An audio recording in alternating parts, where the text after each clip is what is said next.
जय हिंद दोस्तों, रक्षित खन्ना के चैनल में आपका स्वागत है। दोस्तों कैसे हैं आप? उम्मीद करता हूं कि आप अच्छे होंगे। दोस्तों आज के इस वीडियो में हम बात करेंगे 8वें वेतन आयोग के बारे में। मैं आपको कुछ रियल फैक्ट समझाऊंगा 8 सीपीसी के। वीडियो में आगे बढ़ने से पहले एक क्वेश्चन मैं आपसे करूंगा, एक सवाल मैं आपसे पूछूंगा। सवाल है कि भारत सरकार कब तक 8 सीपीसी लागू कर देगी? कब तक आपको 8वां वेतन आयोग मिल जाएगा? 2026 में, 2027 में, 2028 में या फिर 2029 में? आप मेरे सवाल का जवाब जरूर दीजिएगा कमेंट्स बॉक्स में। अब दोस्तों मैं आपको रियल फैक्ट समझाने वाला हूं 8 सीपीसी के बारे में। सबसे पहले दोस्तों फैक्ट है कि पे कमीशन लागू कब होगा। फैक्ट मैं आपको बता रहा हूं, बिल्कुल रियल फैक्ट। दोस्तों जब भी कोई पे कमीशन का गठन किया जाता है सरकार के द्वारा, तो पूर्ण रूप से लागू होने में यहां पे समय लगता है। 1 से 1.5 साल, 2 साल का समय लगता है पूरी तरीके से पे कमीशन का इस्टेब्लिश होने में। जैसे कि दोस्तों भारत सरकार ने 8 सीपीसी के गठन की मंजूरी दी थी जनवरी 2025 में। अब पूर्ण रूप से लागू कब तक हो जाना चाहिए? 2027-2028 तक। जी हां दोस्तों, यानी कि 3 साल बहुत ही इंपॉर्टेंट है पे कमीशन को लागू करने के लिए। 2026, 27, 28। जी हां दोस्तों, ये रियल फैक्ट है जो मैं आपको समझा रहा हूं। 2027-28 तक पूर्ण रूप से 8th पे कमीशन आ जाना चाहिए, लागू हो जाना चाहिए भारत सरकार की तरफ से। अब दोस्तों दूसरा फैक्ट है टर्म ऑफ रेफरेंस के बारे में। भारत सरकार कब तक टर्म ऑफ रेफरेंस देगी 8 सीपीसी के? उसमें दोस्तों ज्यादा टाइम नहीं लगेगा। जी हां दोस्तों, जो टर्म ऑफ रेफरेंस है वो कोई लंबा चौड़ा काम नहीं है। बहुत इजी तरीके से टर्म ऑफ रेफरेंस भारत सरकार बनाएगी। अब दोस्तों टर्म ऑफ रेफरेंस क्या आपके लिए है? क्या मेरे लिए है? बिल्कुल नहीं। टर्म ऑफ रेफरेंस है पे कमीशन के लिए। जी हां दोस्तों, यानी भारत सरकार बताएगी पे कमीशन को कि आपको इन इन चीजों पर काम करना है 8 सीपीसी में। जी हां दोस्तों, कुछ पॉइंट लिखे होंगे टर्म ऑफ रेफरेंस में जिसमें पे कमीशन काम करेगा जैसा कि भारत सरकार बताएगी। इसी पर दोस्तों टर्म ऑफ रेफरेंस जारी किए जाएंगे। अब दोस्तों तीसरा फैक्ट है, क्या टर्म ऑफ रेफरेंस में फिटमेंट फैक्टर फाइनल हो जाएगा? क्या आपकी पेंशन फाइनल हो जाएगी कि इतनी बढ़ेगी 8 सीपीसी में? नहीं दोस्तों, बिल्कुल नहीं, क्योंकि टर्म ऑफ रेफरेंस में सिर्फ गिने चुने पॉइंट होंगे जिस पे कमीशन काम करेगा उन चीजों को देखते हुए। जी हां दोस्तों, फिटमेंट फैक्टर फाइनल करना, पे मैट्रिक्स बनाना, पे स्ट्रक्चर बनाना या फिर अलाउंसेस की रिपोर्ट बनाना, बोनस बनाना, ये सब कुछ पे कमीशन का काम है। जब पे कमीशन बैठेगा तब वो काम करेगा। लेकिन अभी हमें चाहिए टर्म ऑफ रेफरेंस जिसके बेस पर पे कमीशन काम करेगा, तो हम इसी का इंतजार कर रहे हैं। तो आप मान के चलिए ज्यादा लंबा टाइम नहीं लगेगा टर्म ऑफ रेफरेंस जारी होने में। अब दोस्तों भारत सरकार क्या क्या दिशा निर्देश देगी टर्म ऑफ रेफरेंस में? क्या क्या चीज लिखेगी पे कमीशन को? क्या क्या चीज बताएगी कि किन मुद्दों पर पे कमीशन काम करेगा 8 सीपीसी को लेकर? सबसे पहला होगा दोस्तों महंगाई। दूसरा होगा कॉस्ट ऑफ लिविंग। जी हां दोस्तों, यानी कि आम आदमी की जीवन लागत। कॉस्ट ऑफ लिविंग, जीवन यापन की लागत। अब दोस्तों जितने भी बड़ी बड़ी सिटीज हैं, आप मान के चलिए 80 बड़ी बड़ी सिटीज है, वहां से आंकड़े जुटाए जाएंगे किसके? कॉस्ट ऑफ लिविंग के, यानी जीवन यापन की लागत को ध्यान में रखा जाएगा पे कमीशन के द्वारा। तो दोस्तों वो आंकड़े भी लिए जाएंगे। साथ ही साथ जो तमाम एसोसिएशन है, जो स्टेक होल्डर्स हैं, उनसे भी सलाह ली जाएगी, उनसे भी कुछ रिपोर्ट मांगी जाएगी। तब पे कमीशन उन रिपोर्ट्स पे काम करेगा। यानी अपने सुझाव तो रखेगा ही, लेकिन दूसरे के सुझाव भी वो शामिल करेगा। और सबसे बड़ी बात, उसमें आर्थिक चीजें भी हैं, राजनीतिक चीजें भी हैं। अब दोस्तों पे कमीशन हर एक चीज को ध्यान में रखकर अपनी रिपोर्ट तैयार करेगा 8 सीपीसी को लेकर। अब दोस्तों एक और फैक्ट मैं आपको समझाऊंगा, एक रियल फैक्ट मैं आपको समझाऊंगा। जैसा आपको पता है एनसीजेसीएम ने, नेशनल स्टाफ साइड काउंसिल के जो सदस्य हैं, जो शिव गोपाल मिश्रा जी हैं, उन्होंने भारत सरकार के साथ मीटिंग करी थी और एक मुद्दा उठाया था फैमिली यूनिट का।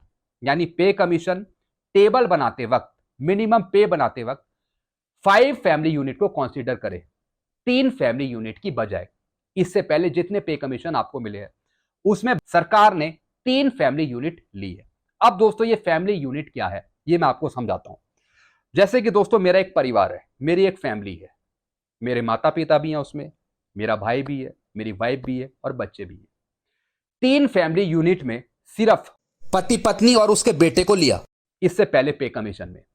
एनसीजेसीएन में डिमांड करी है कि अब फैमिली यूनिट को बढ़ाया जाए। जी हाँ दोस्तों, क्योंकि आजकल के टाइम में फैमिली में जो यूनिट्स हैं वो ज्यादा है। और सबसे बड़ी बात माता पिता को भी इंक्लूड किया जाए। जी हाँ दोस्तों, यानी पति पत्नी और बेटे के साथ जो बेटे के माता पिता हैं उनको भी इंक्लूड किया जाए, यानी 5 फैमिली यूनिट को रखकर फिटमेंट फैक्टर बनाया जाए। इससे पहले जो 3 फैमिली यूनिट रखी गई है उसके आधार पर फिटमेंट फैक्टर तय करा गया है, मिनिमम पे तय करी गई है। लेकिन अब डिमांड उठाई है कि 5 फैमिली यूनिट को इंक्लूड किया जाए।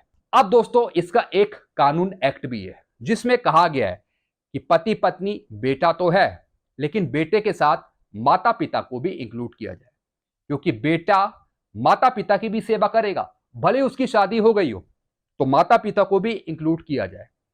माता पिता भी कहीं ना कहीं बेटे पे डिपेंड रहेंगे, बेटा भी माता पिता का रख रखाव करेगा, जो उनकी जरूरतें हैं वो पूरा करेगा शादी होने के बाद भी। इस वजह से माता पिता भी इंक्लूड हो गए, 2 मेंबर और बढ़ गए फैमिली यूनिट में, इसलिए 3 की बजाय 5 फैमिली यूनिट करी जाए और पूरे परिवार की फैमिली यूनिट लेके 5 फैमिली यूनिट लेके फिटमेंट फैक्टर ज्यादा बढ़ाया जाए। एक ये सही डिमांड है एनसीजेसीएम की। तो दोस्तों एक मैंने आपको ये फैक्ट बताया। तो दोस्तों आपने फैमिली यूनिट के बारे में समझा, आपको चीजें समझ में आ गई होंगी फैमिली यूनिट के बारे में जैसा मैंने आपको समझाया। एक और फैक्ट मैं आपको समझाऊंगा और वो फैक्ट है फिटमेंट फैक्टर का। जी हाँ दोस्तों, फिटमेंट फैक्टर कौन बनाएगा? भारत सरकार नहीं बनाएगी फिटमेंट फैक्टर, या फिर भारत सरकार पेंशन नहीं बढ़ाएगी। पे कमीशन काम करेगा फिटमेंट फैक्टर पे, या फिर पेंशन पे, या फिर अलाउंसेस पे। पे कमीशन ही फिटमेंट फैक्टर तय करेगा। अब दोस्तों पे कमीशन अपनी तरफ से कुछ नहीं करेगा, पे कमीशन के पास सारी रिपोर्ट्स होंगी, सारी रिपोर्ट्स डीएडीआर के आंकड़ों की, इन्फ्लेशन रेट की, कॉस्ट ऑफ लिविंग की, अलग अलग एसोसिएशन के द्वारा दी गई रिपोर्ट्स की, अलग अलग संगठनों के द्वारा दी गई और रिपोर्ट्स की, सारी चीजें पे कमीशन के पास होगी। उसके आधार पे आपका फिटमेंट फैक्टर तय होगा। फिटमेंट फैक्टर जो तय किया जाता है वो किया जाता है डीएडीआर के आंकड़ों के हिसाब से, यानी जब कोई पुराना पे कमीशन समाप्त होता है, जब कोई पुराना पे कमीशन समाप्त होता है तो उस वक्त जो डीएडीआर चल रहा होता है तो वो इंपॉर्टेंट होता है फिटमेंट फैक्टर निकालने के लिए। जैसे कि 7वां वेतन आयोग खत्म होगा 31/12/2025 को, तो उस टाइम जो आपका डीएडीआर एप्लीकेबल होगा या फिर 1/1/2026 से जो एप्लीकेबल होगा उसके आधार पे फिटमेंट फैक्टर तय किया जाएगा। और साथ ही साथ जो मिनिमम पे है वो भी पे कमीशन बनाएगा, और वो बनाई जाती है आईएलसी नॉर्म्स के आधार पे, जिसमें फैमिली यूनिट भी इंक्लूड होती है, जिसमें आइटम्स के आंकड़े भी इंक्लूड होते हैं। इसकी जानकारी पहले मैंने आपको वीडियो में दी थी। तो यानी दोस्तों मिनिमम पे और फिटमेंट फैक्टर ये सारी चीजें पे कमीशन डिसाइड करेगा। अब मिलेगा कितना फिटमेंट फैक्टर, ये मैंने आपको पहले ही बता दिया है। फिटमेंट फैक्टर 1.86 से लेके 2.40 के बीच में। डीएडीआर के हिसाब से फिटमेंट फैक्टर बहुत ही कम बन रहा है, 2.00 से कम बन रहा है। जेसीएम की डिमांड है कि फिटमेंट फैक्टर 2.86 दिया जाए, फैमिली यूनिट 5 करी जाए मिनिमम पे बनाने के लिए, और फिटमेंट फैक्टर 2.86 दिया जाए। अब पे कमीशन किन आंकड़ों के आधार पे फिटमेंट फैक्टर रखता है वो पे कमीशन पर डिपेंड है, लेकिन मैंने आपको अपना एनालाइज करके समझाया कि फिटमेंट फैक्टर 1.86 से लेके 2.40 के बीच में आपको मिल सकता है। अब दोस्तों मैंने इसमें महंगाई को भी जोड़ा है, मैंने इसमें इन्फ्लेशन रेट को भी जोड़ा है, मैंने इसमें मिनिमम पे को भी जोड़ा है। सब कुछ दोस्तों मैंने आपको अपने एनालाइज के आधार पे बताया है। बाकी पे कमीशन का डिसाइड करता है वो एक अलग मैटर है। तो दोस्तों ये चीजें मैंने आपको समझाई है, आप चिंता मत करिए।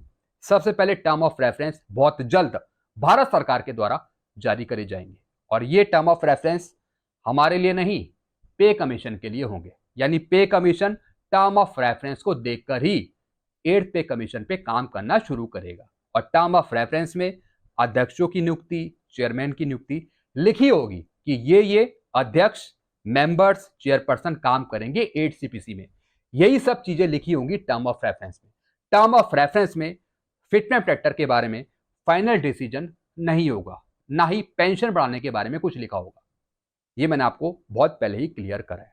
तो दोस्तों मैंने आपको कुछ फैक्ट समझाए 8CPC के, आपको समझ में आ गए होंगे। कुछ और जानकारी आपको लेनी है तो आप नीचे कमेंट कर सकते हैं, एक और जानकारी मैं आपको दूंगा, एक और फैक्ट मैं आपको समझाऊंगा, और वो है 8CPC का फायदा सभी पेंशनर्स को मिलेगा। जब भी कोई पे कमीशन आता है, जब भी पे कमीशन निर्धारित किया जाता है किसी भी सरकार द्वारा, तो ऑटोमेटिकली आपकी पेंशन रिवाइज करी जाती है नए पे कमीशन के अनुसार, यानी हर एक को मिलेगा पे कमीशन। ये एक फैक्ट है, आप इसे नोट कर सकते हैं।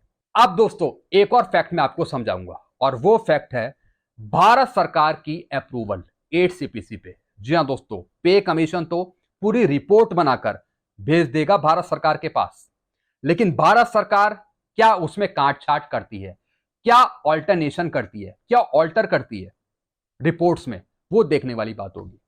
पे कमीशन तो सब कुछ दे देगा कि ये रहा फिटमेंट फैक्टर, ये रही पेंशन टेबल, ये रही पे मैट्रिक्स, भले ही वो ज्यादा हो, लेकिन भारत सरकार क्या उस चीज को एक्सेप्ट करेगी, क्या उसमें वो चेंज करेगी, या फिर पूरी रिपोर्ट को वो एक्सेप्ट कर लेगी, ये देखने वाली बात होगी आखिरी में। तो एक ये भी फैक्ट मैं आपको बता रहा हूं, जैसे पे कमीशन ने मान लेते हैं कि 2.86 रिकमेंड किया या फिर 2.40 रिकमेंड किया, आखिर में रिपोर्ट जाएगी भारत सरकार के पास। भारत सरकार के पास अथॉरिटी है, वो उसे कम भी कर सकती है या फिर उतना भी रख सकती है फिटमेंट फैक्टर को, क्योंकि फाइनल अथॉरिटी भारत सरकार है, पीएम मोदी जी हैं। तो दोस्तों ये बात आप समझ लीजिए। एक फैक्ट मैं आपको समझा रहा हूं, एक फैक्ट मैं आपको समझा रहा हूं। तो दोस्तों ये सब जानकारियां थी फैक्ट्स के आधार पे। आई होप सारी जानकारी आप समझ लेंगे। आपको और कुछ पूछना हो तो आप नीचे कमेंट कर सकते हैं, बाकी आप अपने विचार भी रख सकते हैं कमेंट बॉक्स में, कमेंट्स जरूर करेगा। वीडियो को मैं खत्म करता हूं, चैनल को आप सब्सक्राइब कर सकते हैं और वीडियोस को शेयर करना मत भूलेगा। Thank you so much.